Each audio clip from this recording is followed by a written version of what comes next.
गांव में सोमू नाम का एक किसान अपनी पत्नी मालती और पुत्री राधा के साथ रहा करता था। सोमू बेहद गरीब था। एक दिन उसकी पत्नी मालती बोली, मेरी समझ में नहीं आता कि हमारी गरीबी के दिन कब खत्म होंगे। अब चिंता मत करो आरती, जब अच्छे दिन नहीं रहे तो ये बुरे दिन भी नहीं रहेंगे। मेरी समझ में ये नहीं आता कि आखिर कब तक आप दूसरों के खेतों में गुलामी करते रहेंगे। मालती, मेरे पास इसके अलावा और कोई चारा भी तो नहीं है। अरे जब आपके पास अपनी जमीन है तो फिर आप उस पर खेती क्यों नहीं कर सकते? तुम्हें पता है मालती कि जमींदार चौधरी ने उस जमीन पर कब्जा कर रखा है और मेरे पास इतने पैसे नहीं है कि मैं उसे छुड़ा सकूं। तो जाकर आप उससे बात क्यों नहीं करते? उससे कहिए कि वो आपकी जमीन वापस कर दे। आप उस जमीन पर खेती करेंगे और फसल बिकने पर आप उसके पैसे लौटा देंगे। सोमू को अपनी पत्नी की बात अच्छी लगी। वो सीधा जमींदार चौधरी के घर पर चला गया।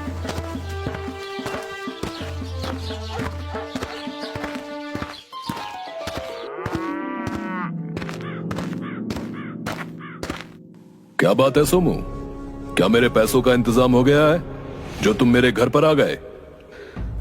चौधरी साहब, पैसों का इंतजाम तो नहीं हुआ। और होगा भी क्यों? दूसरों के खेतों में काम करके तुम आखिर कितना कमा लेते होगे? मेरा ख्याल है तुम्हारे घर का खर्चा भी बड़ी मुश्किल से चल पाता होगा। चौधरी साहब, जब आप सब कुछ जानते ही हैं तो फिर आप मेरी मदद क्यों नहीं करते?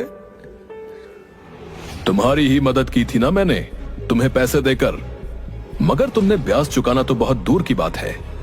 तुम तो मूल तक नहीं दे पाए। अब आप मुझे मेरी जमीन वापस कर दीजिए चौधरी साहब। मैं अपनी जमीन पर खेती करूंगा और फसल बिकने पर आपकी पाई पाई चुका दूंगा। तुम्हें मैं क्या मूर्ख दिखता हूं, हैं? जब तक मुझे मेरे पैसे वापस नहीं मिल जाते तब तक मैं तुम्हें तुम्हारी जमीन वापस नहीं लौटा सकता। अब तुम जा सकते हो यहां से। सोमू उदास होकर जमींदार के घर से बाहर निकल आया और अपने घर की ओर जाने लगा कि तभी बाजार में उसे गांव का मुखिया मिल गया। अरे सोमू, तुम्हारे चेहरे पर ये उदासी कैसी भाई? और आज तुम मेरे खेत पर काम पर भी नहीं आए। सब कुछ सही तो है ना? अब आपको क्या बताऊं मुखिया जी, जमींदार चौधरी से अपनी जमीन वापस मांगने गया था, मगर उसने टका सा जवाब देकर मुझे वापस कर दिया। क्या तुमने उसके पैसे लौटा दिए? नहीं मुखिया जी, मैं उसे यही बताने के लिए गया था कि अगर वो मेरी जमीन मुझे वापस कर देता है तो मैं उस पर खेती करके फसल बिकने के बाद उसके सारे पैसे चुका दूंगा। सोमो, तुम जानते हो कि जब तक जमींदार को तुम उसके पैसे नहीं दोगे तब तक वो तुम्हारी जमीन नहीं लौटाएगा भाई। आप ठीक कहते हैं मुखिया जी। समझ में नहीं आता कि आखिर मैं पैसों का इंतजाम कहां से करूंगा। अब चिंता मत करो सोमू, ईश्वर पर भरोसा रखो, सब कुछ सही हो जाएगा। सोमू वहां से सीधा घर चला गया। घर जाकर उसकी पत्नी उससे बोली, आखिर वो अपने आप को समझता क्या है? तुम्हें अब मुखिया के खेतों में काम करने की कोई जरूरत नहीं। मेरी समझ में नहीं आता मालती, आखिर तुम चाहते क्या हो? सिर्फ मुखिया ही है जो मुझे अपने खेत पर काम करने देता है, समझी? और इसके बदले तुम्हें देता भी क्या है, सोचा तुमने? तुम आज से जंगल में लकड़ियां काटने जाओगे और वो लकड़ी बाजार में बेचोगे। इतना बोलकर मालती ने एक बड़ी कुल्हाड़ी सोमू को पकड़ा दी। दूसरों की गुलामी करने से तो यही बेहतर है। सोमू कुल्हाड़ी लेकर सीधा जंगल की ओर चला गया।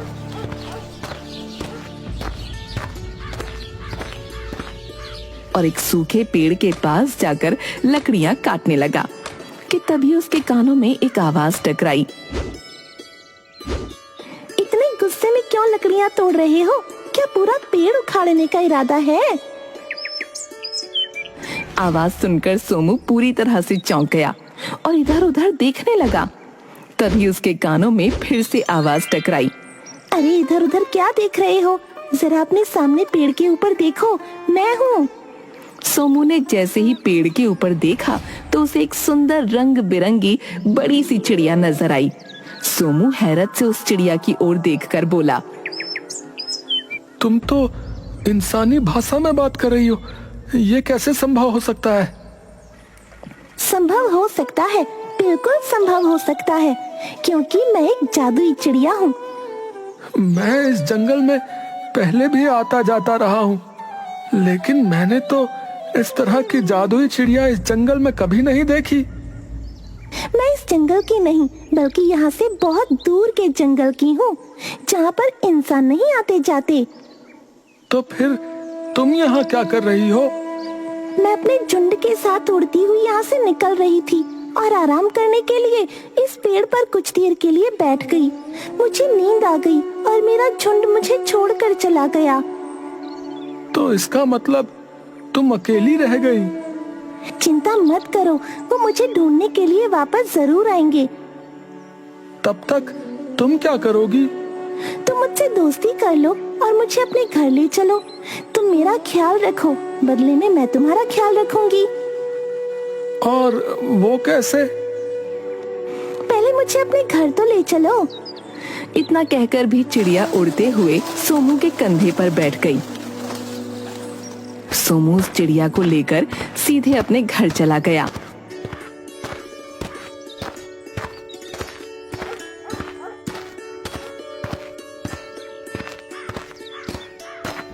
इतनी सुंदर चिड़िया को देखकर सोमू की बेटी राधा चहकते हुए बोली, अरे पिताजी, इतनी सुंदर चिड़िया। ये चिड़िया सुंदर ही नहीं बल्कि जादुई भी है।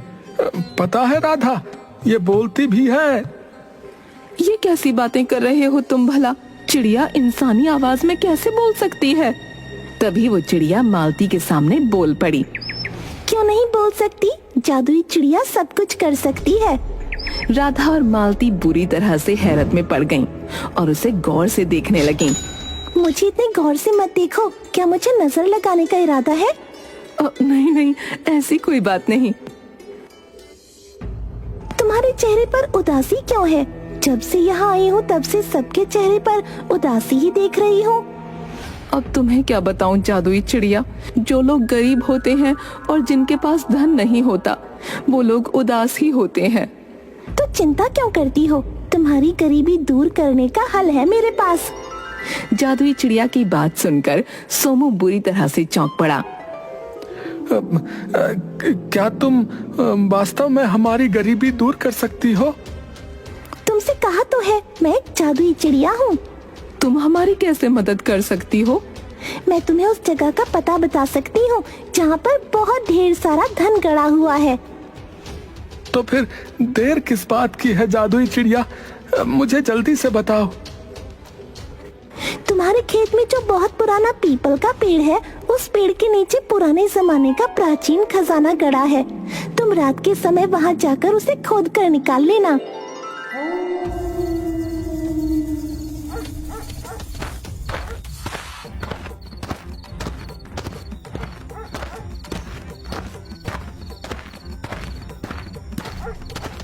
सोमू उसी रात अपने खेत की जमीन से सारा धन खोदकर निकाल लाया।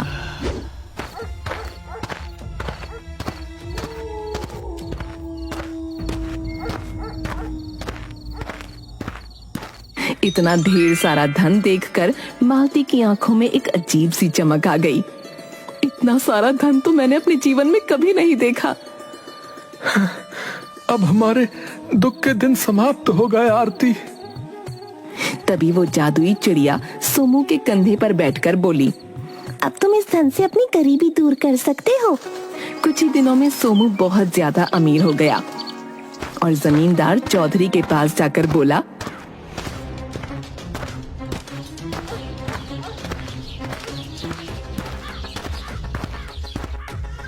चौधरी साहब, ये लीजिए अपने पैसे और मेरी जमीन मुझे वापस कर दीजिए।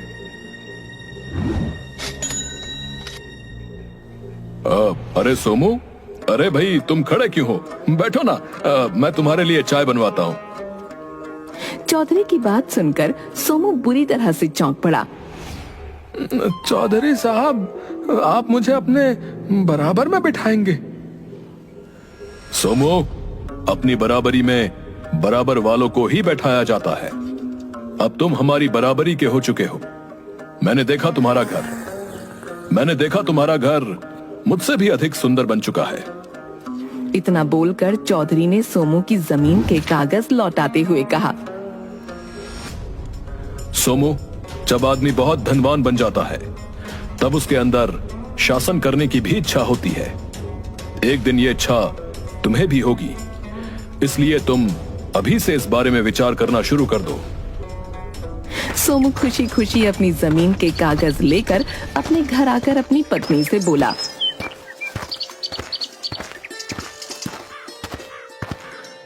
आज चौधरी साहब ने मुझे अपने बगल में बैठाया और पता है, उन्होंने मेरे लिए चाय भी बनवाई। और तो और उन्होंने ये भी कहा कि जब आदमी के पास धन आ जाता है तो उसे शासन करने की इच्छा भी होती है। उनकी ये बात मेरी कुछ समझ में नहीं आई। सोमू की बात सुनकर मालती बुरी तरह से चौंक पड़ी। इसका मतलब हमारा सम्मान गांव में काफी बढ़ चुका है। उनका कहने का मतलब ये था बुद्धू कि हमें अब गांव में और भी जमीनें खरीदनी चाहिए। लेकिन उसके लिए धन कहाँ से आएगा? हमारी ये जादुई चिड़िया किस काम आएगी? इतना बोलकर मालती जादुई चिड़िया की ओर देखकर बोली, क्या तुम हमें और धन नहीं दे सकती? मालती की बात सुनकर मालती की बेटी राधा बोली, ये कैसी बातें कर रही है माँ? याद कीजिए, कुछ समय पहले हमारे पास पेट भर के खाने के लिए भी भोजन नहीं था। अरे हाँ, हमें पता है भाई। हम बस अब इतना धन और चाह रहे हैं कि हम गांव की और जमीन खरीदकर उसमें खेती कर सके। जादुई चिड़िया सोमू की ओर गौर से देखते हुए बोली, तुम सबने मेरी बहुत सेवा की है, इसलिए मैं तुम्हारी ये बात भी मानूंगी। इस गांव के मुखिया के खेत के आगे जो जंगल है, वहाँ पर एक सफेद वृक्ष है। उस सफेद वृक्ष के नीचे एक राजा का बहुत पुराना सोने और चांदी का बक्सा रखा है, तुम उसे निकाल लो। सोमू उसी समय उस सफेद वृक्ष के पास गया।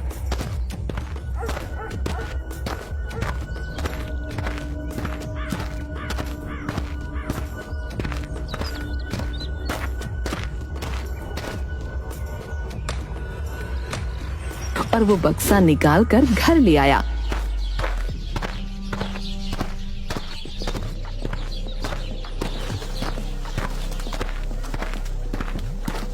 इतना सारा सोना देखकर मालती की आंखें चमकने लगीं।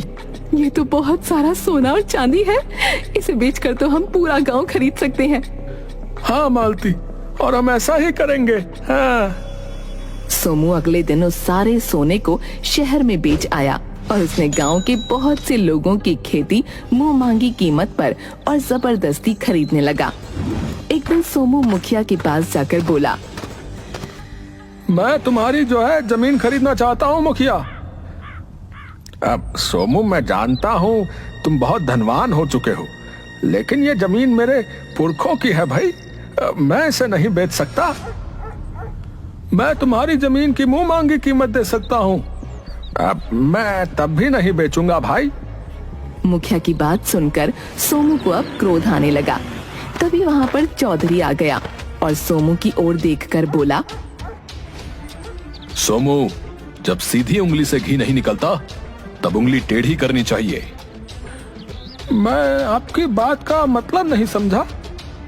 सोमू, मेरे बगल में खड़े हुए मेरे साथी भीमा को देख रहे हो?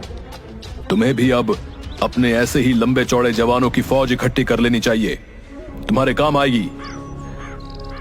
मैं आपकी बात का मतलब समझ गया चौधरी साहब। अरे सोमू, साहब लगाकर क्यों मुझे अपमानित कर रहे हो भाई? सिर्फ मुझे चौधरी कहो, अब हम दोनों दोस्त हैं। सोमू मुखिया की ओर देखकर बोला, मुखिया, कल अपनी जमीन के कागज तैयार रखना भाई। अगर तुमने सीधी तरह से मुझे अपनी जमीन नहीं दी तो फिर मत भूलो कि चौधरी अब मेरा दोस्त है। मैं तुम्हारी जमीन छीन भी सकता हूँ। इतना कहकर सोमू वहाँ से चला गया और मुखिया भी मुंह लटकाकर चला गया। चौधरी का साथी भीमा चौधरी की ओर देखकर बोला, मेरी कुछ समझ में नहीं आ रहा चौधरी साहब, आखिर आप सोमू की तरफ कैसे हो गए? आपको तो उससे जलन होनी चाहिए कि कल का ये भिखारी आज आपसे भी ऊंचा हो गया। तुम्हें क्या लगता है भीमा, क्या मेरे कलेजे में सांप नहीं लौटता? तो फिर इसका कोई उपाय कीजिए। उपाय कर दिया है भीमा। पहला कदम मैंने उसे अपनी बराबरी में बैठाकर उठा दिया था, दूसरा कदम मैंने अब उठा दिया है। तुमने शायद देखा नहीं, गांव वालों के दिलों में सोमू के खिलाफ नफरत बढ़ रही है और बगावत भी। लेकिन आखिर इसके पास इतना ढेर सारा धन आया कहां से? मुझे इस बात से कोई मतलब नहीं, मैं तो बस ये चाहता हूं कि ये दोबारा भिखारी बन जाए। रहा सवाल धन का, तो मैं खानदानी अमीर हूं, मुझे धन की इतनी कोई लालसा नहीं है। धन की लालसा सोमू जैसे गरीब भिखारी को होती है, जिन्होंने अपने जीवन में पहली बार धन देखा होता है। इधर सोमू क्रोधित होते हुए अपने घर चला गया और सारी घटना अपनी पत्नी को बताने लगा। मुखिया की हिम्मत कैसे हुई आपके आदेश को ठुकराने की? और आपको चौधरी के आदमियों की मदद लेने की भी कोई आवश्यकता नहीं, हमारे पास जादुई चिड़िया है। अब लेकिन वो कहीं नजर नहीं आ रही। छत पर राधा उसके साथ खेल रही है। चलो उस जादुई चिड़िया के पास जाकर अब उससे कुछ ऐसा मांगते हैं कि जिससे सारे गांव के लोग सिर्फ हमारी ही बात माने। चलो। सोमू अपनी पत्नी के साथ छत पर आ गया। वो जादुई चिड़िया से कुछ कहने ही वाला था कि तभी जादुई चिड़िया सोमू की ओर देखकर बोली, मैं जानती हूँ अब तुम मुझसे धन नहीं बल्कि कुछ और मांगना चाह रहे हो। तुम्हें कैसे पता? क्योंकि मैं एक जादुई चिड़िया हूँ। तुम चाहती हो कि मुखिया खुशी खुशी अपनी जमीन तुम्हारे हवाले कर दे। जादुई चिड़िया की बात सुनकर राधा क्रोधित होते हुए अपने पिता की ओर देखते हुए बोली, पिताजी आप ऐसा सोच भी कैसे सकते हैं? बुरे वक्त में मुखिया चाचा ने हम सबकी मदद की थी। तुम बीच में मत बोलो बेटी, तुम्हें शायद अभी अंदाजा नहीं है कि जब व्यक्ति अमीर हो जाता है तो वो ये बात बिल्कुल भी बर्दाश्त नहीं करता कि कोई उसकी बात न माने, समझी? तो फिर इस तरह से तो चौधरी ने कुछ समय पहले जो आपकी जमीन पर कब्जा किया था वो भी सही था। हाँ वो सही था। उस वक्त हमारी समझ में नहीं आया, लेकिन अब हम चौधरी को समझ गए हैं।